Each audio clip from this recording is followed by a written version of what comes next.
Present continuous tense. Actions happening now. With Grammar Beats. Welcome to Grammar Beats. Today we'll learn how to talk about actions that are happening right now. Let's begin.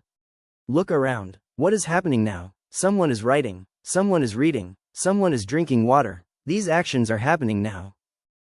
What is present continuous tense? We use it for actions happening now or around the present time.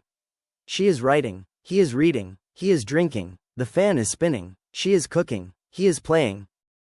Now let us learn the magic formula. Remember it: subject plus am, is, are plus verb plus ing, equals present continuous tense. I am playing. He is reading. They are running. Using am. When we talk about ourselves, we use am. I am playing. I am drawing. I am swimming. Using is. For one person, on animal or one thing we use is. He is reading. She is dancing. The bird is flying. The dog is sleeping. Using are is used for more than one person or thing. They are plowing. We are singing. The birds are flying.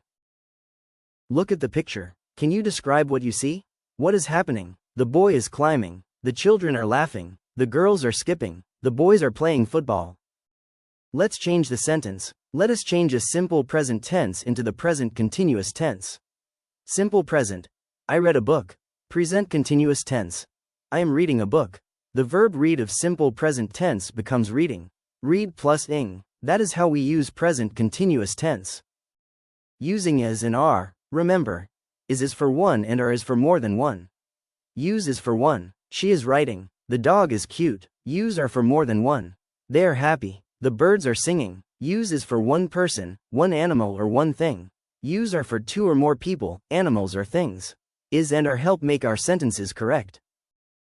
Using has. We use has with he, she, it or one person. Look at the examples. He has a ball. She has a doll. It has a tail. Use has with he, boy, she, girl, it, animal or thing. Has tells us that the person or thing has something. Examples. He has a book. She has a pen. It has wings. Great job. You did amazing. You now know how to talk about actions that are happening right now. Keep practicing. Keep improving. See you in the next Grammar Beats lesson.